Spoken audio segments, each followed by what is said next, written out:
여러분 안녕하세요. 추석을 잘 세시고 또 한 주일 잘 보내셨는지요?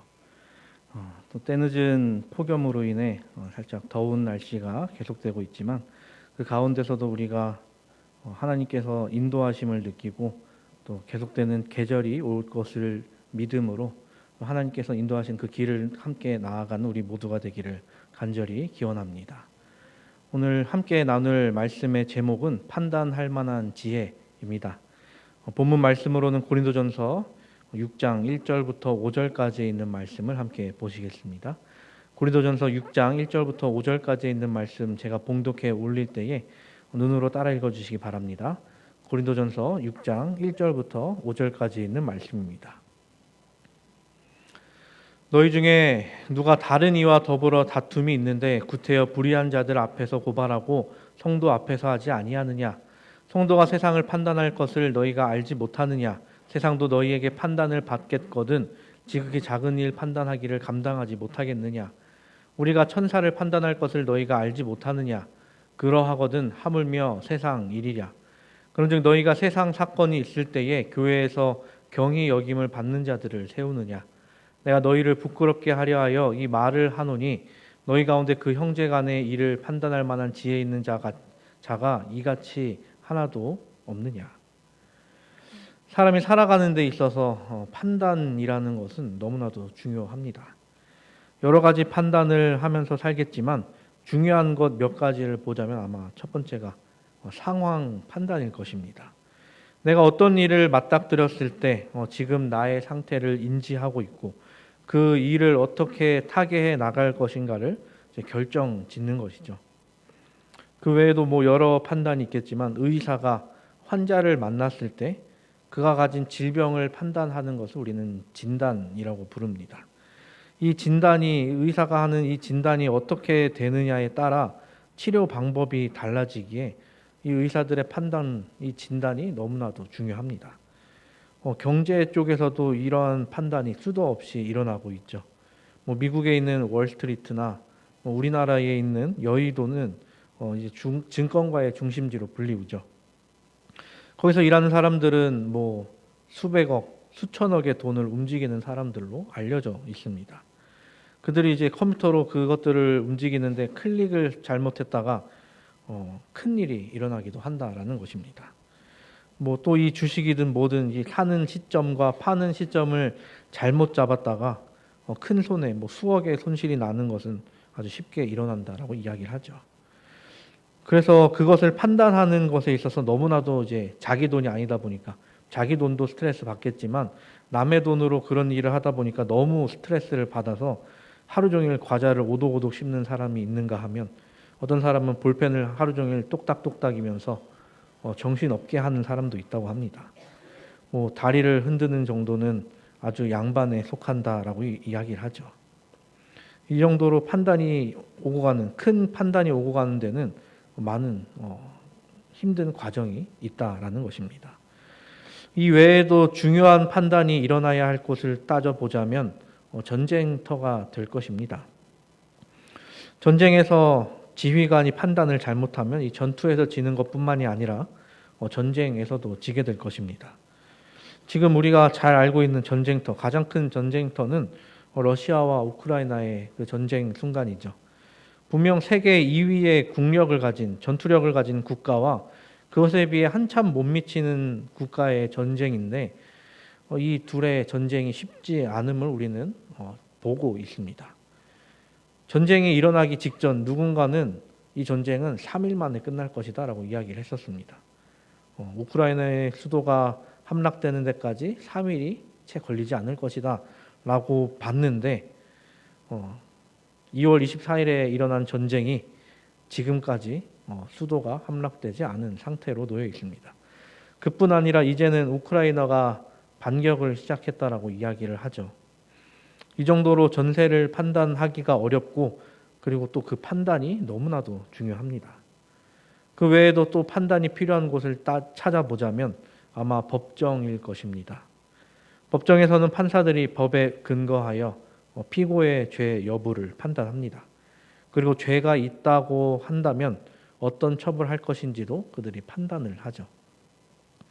민사소송일 경우면 죄 여부를 판단하기보다 원고와 피고의 이해를 조정하는 판단을 하게 됩니다. 판사가 되었든 의사가 되었든 군부대 사령관이 되었든 어떤 판단을 하는 것은 사람에게 있어서 어떻게 보면 큰 걱정거리입니다. 판사가 판단을 잘못하면 억울한 사람이 생겨날 수 있고, 의사가 진단을 잘못하면 사람이 치료받지 못할 가능성도 생깁니다. 사령관이 전세 판단을 잘 하지 못하면 애꿎은 병사들만 죽어 나갈 수 있다는 것입니다. 이렇게 판단은 사람에게 있어서 너무나도 중요하지만 그 판단엔 책임이 따르게 됩니다. 그렇기에 판단을 하는 사람과 판단을 받는 사람 모두가 이 판단이 아주 중요한 것이죠. 오늘 우리가 함께 보고 있는 이 고린도 교회의 상황은 이 판단이 문제가 되었습니다. 성도와 성도 사이에 불화가 다툼이 있었습니다. 교회 안에 불화가 있었던 것이죠. 교회 안에 일어났던 불화를 그런데 교회 안에서 해결한 것이 아니라 그것을 밖에 내놓고 판단받기를 그들이 원했습니다. 그냥 밖에 내놓은 것이 아니라 이교도 재판관에게 고소하여 판단받으려 했다는 것이 이 내용이었습니다. 이러한 방식은 예수 그리스도의 가르침과 반대되는 일이고 기독교의 특성과 어울리지 않는 일이라는 것입니다. 예수님께서는 일찍이 이렇게 말씀하셨습니다. 마태복음 18장 15절부터 17절입니다. 내 형제가 죄를 범하거든 가서 너와 그 사람과만 상대하여 권고하라. 만일 들으면 내가 내 형제를 얻은 것이요 만일 듣지 않거든 한두 사람을 데리고 가서 두세 증인의 입으로 말마다 확증하게 하라. 만일 그들의 말도 듣지 않거든 교회에 말하고 교회의 말도 듣지 않거든 이방인과 세리와 같이 여기라. 이방인 재판관에게 판단받고 싶어 했던 사람은 이런 심정이었을지도 모르겠습니다. 저는 그저 객관적으로 판단받고 싶었을 뿐입니다. 객관적인 판단 중요합니다. 근데 그거는 사람과 사람 사이에 일어난 물리적인 일일 경우에나 그러하다는 것입니다. 폭행이나 절도, 강도, 사기 등과 같이 이 바깥 세상에서 일어날 법한 일이 일어났다면 당연히 세상의 재판을 받는 것이 맞습니다. 하지만 교인과 교인 사이에 일어난 질투와 시기 같은 일은 밖으로 나가는 것이 의미가 없다는 것입니다. 밖에서 판결받아 왔다 한들 이 문제가 과연 해결될까요? 그렇지 못할 것으로 생각됩니다. 교회는 단순히 사람들이 모인 곳 혹은 건물이 아닙니다. 교회란 교인들의 모임, 즉 그리스도인들이 모인 곳이 교회입니다. 그렇다면 그 안에서 벌어지는 일들은 1차적으로 교회에서 해결을 봐야 하는 것이 맞는 것이죠. 이것이 어떤 일이 생긴 것을 덮자고 하는 이야기가 아닙니다. 사람과 사람, 그리고 교인과 교인, 그리고 형제 안에서 일어난 일, 혹은 그게 감정적인 일이라면 그 감정을 풀 수 있게 해줘야 한다는 것이죠. 만약 일을 해결하지 않고 꼬인 부분을 풀지 않고 그것을 그대로 밖으로 가져 나간다면 어떻게 될까요? 아마 이 꼬인 부분이 영원히 풀리지 않을 채 끝까지 가게 될지도 모르겠습니다. 교회 안에서 일어나고 있는 좋지 못한 일들이 외부에 알려지는 것은 덤일 것이고요. 우리가 죄 많은 세상에 살아가는 한 우리 안에 이런 일들이 계속될 수 있습니다. 우리가 침례받고 예수 그리스도를 개인의 구주로 영접하고 거듭난 자가 되었다 할지라도 하나님 안에서 우리가 한 형제라고 이야기할지라도 사람 사이에 생기는 견해는 차이는 계속 있을 것입니다. 이런 일이 없는 것이 더 이상한 일이겠죠. 그래서 우리가 신경 써야 하는 것은 이런 일이 안 생기게 하는 것이 아닙니다. 이는 불가항력의 문제이죠. 그렇게 우리는 문제를 해결하기 위해 올바른 방법을 선택하고 해결을 위한 적합한 정신을 드러내는데 주의를 기울여야 한다는 것입니다. 예수님께서는 십자가에 달리시기 전 기도하신 내용을 우리는 너무나도 잘 알고 있습니다. 요한복음 17장 14절에 이야기하시죠. 곧 내가 그들 안에 있고 아버지께서 내 안에 계시어 그들로 온전함을 이루어 하나가 되게 하려 함은 아버지께서 나를 보내신 것과 또 나를 사랑하심 같이 그들도 사랑하신 것을 세상으로 알게 하려 함이로소이다. 교회 안에서 생기는 불화, 특히 큰 불화가 생긴다면 그 이유는 아마 예수가 성도들 안에 없기 때문이지 않을까 생각해 봅니다. 성도들 안에 예수님이 계시고 예수님 안에 하나님이 계시다면 불화가 없을 것이죠. 하지만 내 안에 예수님은 없고 나 자신으로 가득 차 있다면 나를 굽히지 않기에 불화가 생겨날 수밖에 없는 것입니다. 이 고린도 교회가 그러한 모습을 보이고 있었던 것입니다. 그런데도 불화가 생겼다면 이를 해결하기 위한 것은 우리 안에 예수 그리스도가 없다는 것을 확인해야 했다는 것입니다. 그것을 인지하고 내 안에 예수가 없구나를 알아차려야 했다는 것입니다. 그런데 이를 인지하지 못한 채 이 불화를 해결하려 했을 때 그들이 했던 선택은 무엇이었습니까? 그것은 세상의 판단을 바랬던 것이었습니다. 그냥 세상이 아니라 이교도들의 판단을 바랬다는 것입니다. 이것이 아주 큰 문제였습니다. 이 세상의 법 중요합니다. 우리가 세상에 사는 만큼 세상의 법을 지키고 살아야 하는 것은 마땅하죠. 그런데 또 중요하게 생각해야 하는 것은 과연 세상의 법으로 교회를 판단할 수 있는가라는 것입니다. 특히 세상의 법이 아닌 세상의 신이 하나님의 교회를 판단할 수 있는가라는 것이죠. 고린도 교회는 이를 망각해버리고 큰 실수를 저질러 버리고 만 것이었습니다. 그렇기에 바울은 그들의 잘못을 지적하고 이에서 돌이키도록 권면하고 있었던 것입니다. 우리는 이 세상에 살아가는 사람이지만 우리는 대한민국 국민이면서 최종적으로는 하나님의 백성입니다. 우리가 결국 따라야 할 법은 바로 하나님의 법이라는 것이죠. 물론 세상에 살 동안 세상의 법을 지키며 살아가야 하겠지만 하나님의 법은 이를 훨씬 상회하는 능력이 있습니다. 세상에 판단하지 못하는 것을 하나님께서는 판단하십니다. 하나님의 법을 오해하는 것은 인간입니다. 하나님의 법으로 해결되지 않을 일은 없는데 이를 이해하지 못하고 세상에 눈을 돌려 세상으로부터 해결보려 했을 때 문제가 해결되지 못함을 그제서야 깨닫게 된다는 것입니다. 그래서 하나님의 법을 따랐던 이스라엘 백성들, 또 유대인들은 그들 사이에 분쟁이 일어났을 때 이방인의 법정으로 이것을 끌고 가지 않았다라고 기록을 하고 있습니다. 물론 예수님을 십자가에 못 박은 일, 그 일은 그들 사이에 있었던 평범한 일이 아니고 규율을 어기는 일이었습니다. 하지만 그들은 예수님을 십자가에 못 박는데 로마의 도움을 받았죠. 근데 이스라엘 백성들이 출애굽한 당시부터를 살펴보겠습니다. 그들이 자신에게 어떤 일이 발생했을 때 누구를 찾아갔을까요? 간단한 일이면 10부장, 그보다 더 큰 일이면 50부장, 100부장 이렇게 올라갔습니다. 그리고 마지막에 돼서야 이제 모세를 만나게 됐죠. 모세가 죽은 후 가나안 땅에 들어간 이스라엘 백성들은 여호수아를 거쳐 사사들의 판단을 받습니다. 여기서 이제 사사는 심판관이라는 뜻을 갖고 있죠. 이 사사 시대에 계속해서 나온 말은 그때의 이스라엘의 왕이 없으므로 사람이 각기 자기 소견에 옳은 대로 행하였더라라고 이야기를 합니다. 이후 왕으로부터 판단을 받는데 왕도 결국 하나님으로부터 기름 부음 받은 존재들이었죠. 하나님께서 세우신 사람으로부터 판단을 받는 것이 그들의 일이었습니다. 근데 예수님은 이방인에게 판단을 받게 되었고 지금 고린도 교회 내의 분쟁도 이방의 판단을 받고 있었다는 것이었습니다.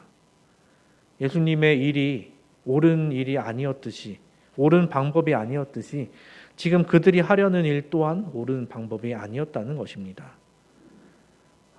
이들을 보면서 우리가 생각해야 될 것은 나는 하나님의 백성임을 깨달아야 합니다. 그렇기에 하나님의 백성에 걸맞는 선택을 하며 살아가게 되기를 간절히 바랍니다. 우리가 옳은 일을 하되 옳은 방법으로 이루어 나아가 하나님이 보시기에 아름다운 선택을 하며 살아가는 우리 모두가 되기를 간절히 바랍니다.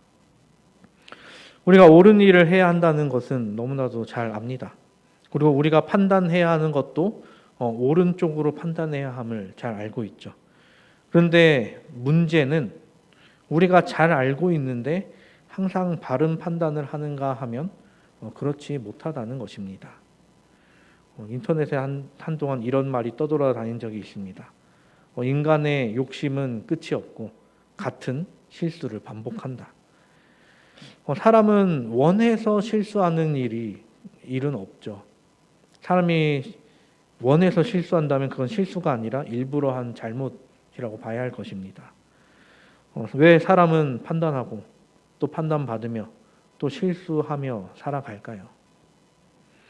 사람은 원래 판단하며 살아가도록 창조되지 않았습니다. 이렇게 말씀드리면 좀 어렵게 느껴질 수 있는데 판단의 자유가 없었던 것이 아니라 판단할 필요가 없게 창조되었습니다. 사람은 하나님께서 흙으로 창조하셨을 때부터 자유를 가지며 살아갔죠. 그런데 완전함 안에 살아갔기 때문에 특별한 판단을 하지 않아도 살아갔을 것입니다. 사람이 해야 하는 판단이라고 보면 나는 오늘은 무슨 과일 먹을까? 나는 어떤 동물과 놀까? 하나님과 어떤 이야기를 나눌까가 그들이 가진 판단의 전부였을 것입니다. 지금처럼 이 세상을 살아가는 우리처럼 어떻게 해야 돈을 벌까? 어떻게 해야 더 오래 살까를 판단하며 살아가는 것이 아니었습니다. 그런 고민거리가 전혀 없었죠. 게다가 그들은 다치는 일 전혀 또한 없었기 때문에 나에게 생긴 어떤 질병 때문에 누구를 찾아갈까, 어떤 병원을 갈까를 고민하지 않았던 것입니다. 전쟁도 기근도 없기 때문에 모든 것이 갖춰진 아름다운 그 완전한 공간에 살았기 때문에 정말 진짜 자유롭게 논일 수 있었습니다. 단 한 가지만 유의하면 됐죠. 무엇이었습니까? 동상 가운데 있는 선과 악을 알게 하는 나무의 열매만 먹지 않으면 됐습니다. 이것이 어려운 일이었습니까? 지금 우리가 생각해 보면 절대 어려운 일이 아닙니다. 만약 동산의 열매나 다른 먹거리가 없어서 선악과를 먹지 않으면 도무지 살아갈 수 없다면 모르겠습니다. 그런데 아담과 하와는 그런 상태가 아니었죠. 아니면 이 선악과 빼고 다른 것들이 너무나도 맛이 없어서 정말 맛있는 거 한번 먹어봤으면 좋겠다라고 생각을 해서 이 선악과를 먹겠다라고 생각한 거면 또 그것도 이해가 되진 않지만 그럴 가능성이 없었죠. 왜냐하면 동산에 있는 열매는 완벽 그 자체였기 때문에 최고의 맛을 내는 열매들이었습니다. 그렇다면 이 선악을 알게 하는 나무의 열매만이 가진 특이한 점이 무엇이었습니까? 그것이 바로 선과 악을 알게 한다는 것이었습니다. 사단이 하와를 꼬실 때 하나님처럼 된다는 것, 그리고 지금 당장 죽지는 않는다는 것, 그리고 선과 악을 구별할 수 있게 된다는 것을 어필했습니다. 그런데 결국 그 상황에서 하와가 그리고 인류가 사람이 선택한 것은 잘못된 판단이었죠. 사람은 창조될 때부터 하나님의 형상으로 창조되었기에 하나님처럼 될 필요가 없었습니다. 그리고 지금 당장 죽지 않을 뿐 하나님께서 너희가 정령 죽으리라라고 말씀하셨기에 지금 당장 죽지 않을 뿐이지 언젠간 죽게 된다는 것을 알았어야 했다는 것이죠. 또 선과 악을 안다는 것은 이전까지는 악을 모르는 상태였는데 이제는 그 악을 알기에 그 사이에서 계속된 판단을 하면서 살아가게 되었다는 것입니다. 하나님께서 알려주신 대로 하나님의 판단을 배우며 살아간다면 우리의 삶 속에서 선과 악의 그 사이에서의 판단은 없었을 것입니다. 하지만 하나님의 판단을 포기하고 나의 판단을 내세웠을 때 사람은 끝없는 고민과 고뇌 속에 살아갈 수밖에 없게 된 것이죠. 에덴에서는 먹을 것, 입을 것, 잘 곳에 대해 전혀 걱정 없이 살아왔습니다. 그런데 세상에 나와왔더니 판단 하나 잘못하면 모든 것을 잃어버리기까지 합니다. 내 것이 정령 없는 것이 되어버리는 상황에 놓이게 된 것이죠. 선악과를 먹을 때만 해도 모든 것이 내 것이 될 줄 알았지만 어떠한 것도 내 것이 될 수 없는 상태가 되어버렸습니다. 아담과 하와로부터 사람은 계속되는 판단 가운데 살아가게 됩니다. 가인의 판단은 어떠했습니까? 가인은 하나님을 자기 뜻대로 판단하고 하나님과의 관계도 자기 마음대로 판단했습니다. 그 결과 나타난 것도 하나님을 오해하고 동생을 시기 질투하고 그릇된 일을 저지르고 말았던 것이죠. 거기서 만약 가인이 하나님께 이것을 말씀드리고 자신의 잘못을 찾았다면 그의 동생 아벨을 죽이는 일은 없었을 것입니다. 그가 자기의 잘못을 하나님께 내비친 게 아니라 자기 자신에서 해결하러 봤을 때 일어났던 일은 결국 잘못된 일이었다는 것입니다. 아벨은 그에 반해 올바른 판단을 하며 살아갔습니다. 그런데 자기 잘못은 없음에도 불구하고 죽음을 맞이하게 되죠. 노아의 시대는 어떠했습니까? 노아의 판단과 세상 사람들의 판단은 극명하게 갈렸죠. 노아의 판단은 소수의 판단이었고 세상의 판단은 절대 다수의 판단을 보여줬습니다. 세상이 보는 관점이 객관적인 판단으로 느껴지지만 절대로 바른 판단이 아님을 우리는 알 수 있습니다. 물론 비 한 번 오지 않았던 시대에 노아가 그렇게 비가 온다, 그냥 비 오는 것이 아니라 홍수가 온다라고 했을 때, 그러면서 노아 그 방주를 만드는 판단은 세상에서 보기에 그렇게 합리적인 판단은 아니었을 것입니다. 1000년 이상 동안 쌓인 그 데이터를 기반으로 내린 판단은 노아 방주, 그 방주를 짓는 판단은 어리석은 짓이라고 이야기할 것입니다. 근데 결국 누가 옳았습니까? 하나님이 옳았고 하나님의 말씀을 따른 노아의 판단이 옳았습니다. 고린도 교회에서도 그러했습니다. 내가 옳다고 주장하는 여럿의 무리가 있었습니다. 근데 그들은 누구에게 판단을 받아야 했을까요? 원래라면. 그들은 바른 판단을 원했다면 하나님의 판단을 바랬어야 했습니다. 근데 그들은 하나님의 판단을 바라기보다 세상의 판단을 바랬다는 것이었습니다. 하나님께서 항상 바른 판단을 해주신다는 것을 인정하지 못한 채 세상으로 그것을 끌고 나간다면 이것은 옳지 못하게 될 가능성이 너무나도 큰 것이죠. 교회 안에 세상이 개입하게 되면 어떻게 될까요? 말 그대로 교회가 세속화될 것입니다. 세상과 구분되어야 하는 거룩한 곳이 되어야 하는 교회가 더 이상 거룩한 곳이 아니게 되어버린다는 것입니다. 그렇다면 교회 안에 문제가 발생했을 때 하나님으로부터 판단받는 방법은 과연 무엇일까요? 하나님의 음성을 들을 수 없는 이 시대에 우리는 어떻게 하나님의 판단을 얻을 수 있을까요? 그래서 하나님께서는 이런 일들을 위해 교회를 세우시고 성도를 세우시고 재직을 세우셨습니다. 애굽에서 10부장, 50부장, 100부장을 세우셨듯이 초기 교회에서는 사도를 세우시고 집사를 세우시고 또 감독을 세우심으로 교회를 돌보게 하셨습니다. 이렇듯 하나님께서 세우신 하나님의 종들을 통해 조정을 해야 한다는 것입니다. 하나님의 종들도 사람인데 과연 사람을 믿을 수 있을까 하는 의문을 가질 수도 있습니다. 그렇기에 하나님께서는 단 한 사람만 종으로 세우신 것이 아니라 교회를 세우시고 교회에 많은 종들을 세우셨다는 것입니다. 그래서 서로가 서로를 돕고 서로가 하나 되기 위한 길을 가도록 그 길을 마련해 두신 것이죠. 예수님께서 제자들을 위해, 성도들을 위해 기도하실 때 내가 그들 안에 있고 아버지가 내 안에 계시도록 말입니다. 그렇기에 우리는 하나님의 교회를 또 교회의 조직을 의심하기보다 하나님을 믿는 만큼 하나님께서 세우신 교회를 믿고 하나님의 판단을 기다려야 한다는 것이죠. 사랑하는 우리 성도 여러분, 하나님께서 교회를 세우신 목적은 하나님을 위해서가 아니라 우리를 위해서입니다. 그리고 우리가 하나님 안에서, 교회 안에서 행복을 누리도록 많은 장치를 마련해 두셨습니다. 그렇게 우리는 세상으로 눈을 돌리기보다 하나님께서 우리를 위해 만드신 것들을 살펴보면서 그 안에서 평안을 누리게 되기를 간절히 바랍니다. 화이트 선지자는 산상보훈을 통해 우리에게 이렇게 권면합니다.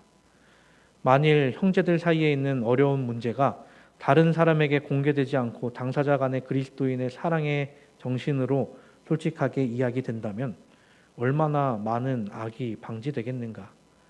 뭇 사람을 더럽히는 쓴 뿌리가 얼마나 많이 제거되고 그리스도를 따르는 사람들이 그분의 사랑 안에서 얼마나 밀접하고 부드럽게 연합될 수 있겠는가. 또 다른 책 교회 증언 5권을 통해 이렇게 권면합니다.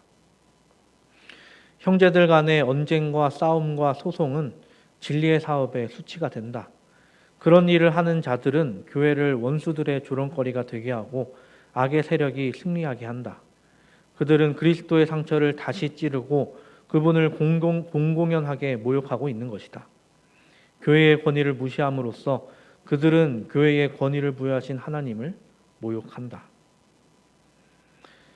고린도 교인들은 자신이 가진 지혜와 지식을 자랑하며 자신들이 주변의 다른 사람들보다 더 뛰어나다고 여겼습니다. 나는 판단할 만한 지혜가 있다라고 생각하면서 이기적인 삶을 살아왔죠. 그렇기에 그들은 형제 간의 불화에 관해 현명하고 공정한 결정을 내릴 사람을 그들 사이에서 찾을 수 없었습니다. 하나님으로부터 온 지혜가, 하나님으로부터 온 정말 판단할 만한 지혜가 있었다면 그들이 그 모든 것들을 해낼 수 있었겠지만 전혀 그러하지 못했죠. 그렇게 바울은 그들을 꾸짖고 그들에게 예수 그리스도를 다시 한번 받아들일 것을 권면하게 된 것입니다. 형제가, 성도가 하나 되는 것은 분명 어렵고 힘든 일입니다. 예수 그리스도로 인한 것이 아니라면 불가능할 것입니다. 그렇게 우리가 그리스도 안에서 살아가는 그리스도인이라면 그리스도로 인하여 일어나고 그리스도의 사랑을 내비치게 되기를 간절히 바랍니다. 세상을 통해 판단받기보다 하나님으로부터 판단받아 절대적으로 옳은 방향으로 나아가는 우리 모두가 되기를 간절히 바랍니다. 하나님의 인도하심 가운데 거닐다 하늘까지 그 길을 이어나가는 우리 모두가 되기를 바라며 말씀을 줄이겠습니다.